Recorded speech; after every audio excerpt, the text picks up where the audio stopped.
everyone and welcome to another video on the channel. I know, right? A rare occurrence. Today, as you can more than likely tell from the title of this video, we're going to be talking about what happened to the city of Metronome.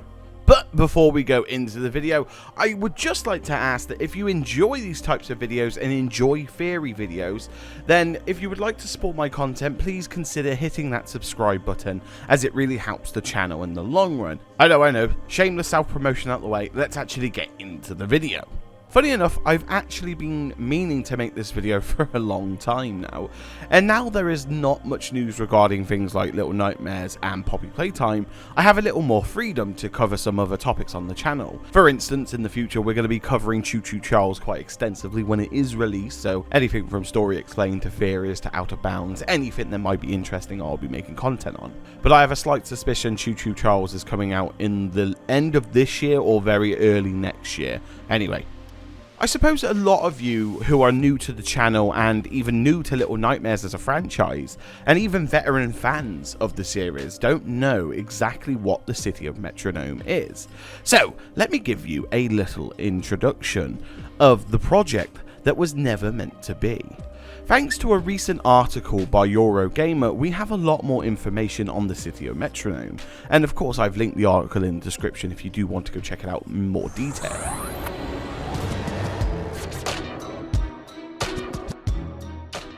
The year was 2005, and E3 was the place to be for any studio wanting to promote their game to the world, and even more so for a small group of 9 Swedish students.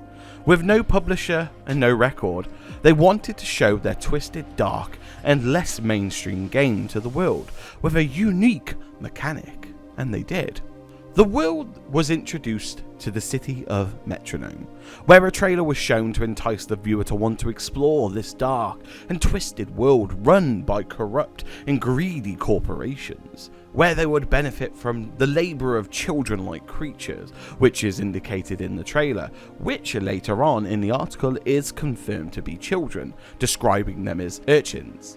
Now, Eurogamer landed an interview with some of the team at Tarsia, well, some of the core team from back in the day, and in the article, it claims that the city of Metronome, your role was to play a young steam-trained engineer's apprentice, whose routine obedience is challenged the day he meets a girl on one of his trains.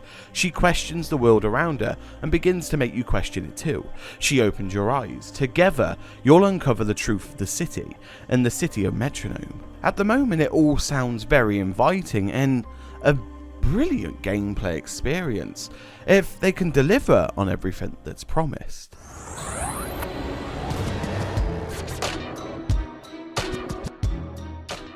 It's safe to say the team was a little too eager with the city of Metronome.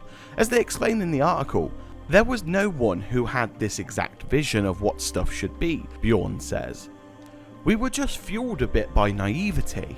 What if we can create something that has the coolest gameplay and the best world and a super good story?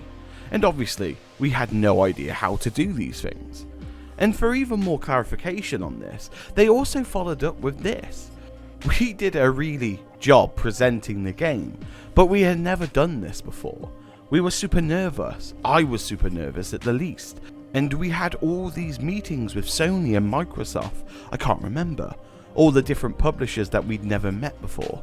But no one could deny that this didn't grab the attention of a few publishers, as Andreas mentions Xbox and PlayStation. Upon leaving the E3 convention and showing the city of Metronome to a lot of publishers, they waited and waited, but Tarsia heard nothing.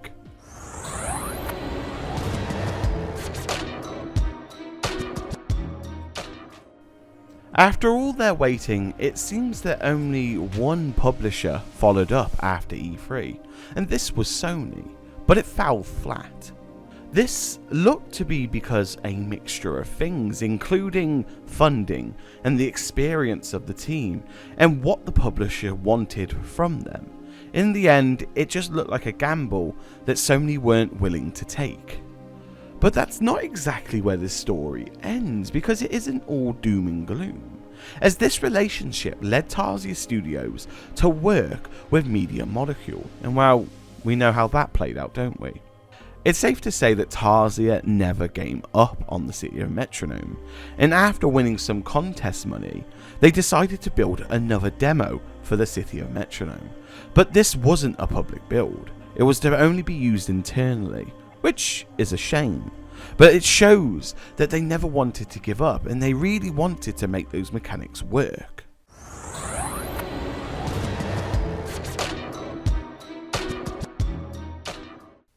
But this is where the story of the City of Metronome becomes interesting. After a few years, roughly in 2009-2008, Tarsier sat down with a group of design leads from Little Big Planet Vita and Little Nightmares and asked them to assist on what was not working within the City of Metronome. So they know they have a unique idea, they just perhaps needed assistance on how to execute that gameplay and mechanic. The article states that the problem kept running into was a fundamental problem. It had to do with the sound recording mechanic in the game, the one that had to catch so many people's eyes. Very simply, they couldn't make it much fun to play.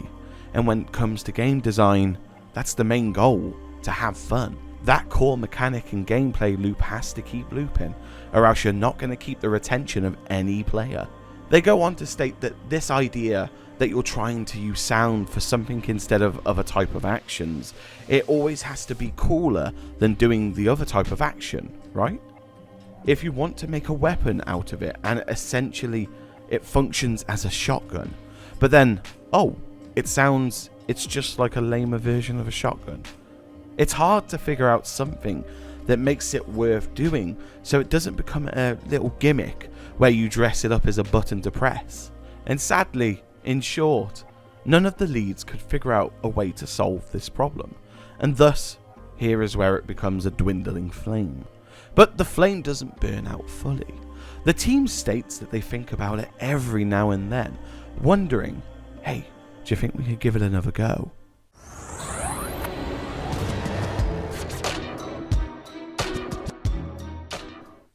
Andreas points out that the game is part of the DNA of Tarsier Studios. The game demo did exactly what the students wanted it to do, put their name on the map, and they did that. While it would be safe to say the game will never see the light of day, I don't think the team will never not wonder, what if we did make it? Perhaps one day this wonder will be too much, perhaps in the future there could be a chance. But Tarsier Studios has come a long way since that first E3 demo in 2005. But the good news is that all the lessons they've learnt from developing this game has grown them as developers, as a studio, and we even saw those lessons in the Little Nightmares series. Little Nightmares still to this day has to be one of those gem games. It's so different and it's so well executed. Thank you for the City of Metronome, and thank you that it never worked out. Without that growing step for Tarsier, we might never have had Little Nightmares. So, with that being said, let me know what you think in the comments below. I really would like to hear your thoughts about the City of Metronome and what you've seen and what you've heard today.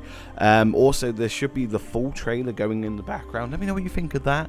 Of course, the quality is terrible because it's from like 2005. I think one of the source files is like 240p. I know it's bad. But anyway, thank you ever so much for watching this video. If you enjoy this type of content, please hit subscribe and like. And again, let me know what you think in the comments. And if there's any other game you want to see me cover and theories to talk about, again, leave a comment below. But with that being said, have a lovely morning, day or night wherever you are in this world. Stay safe, and I will see you all in the next theory video.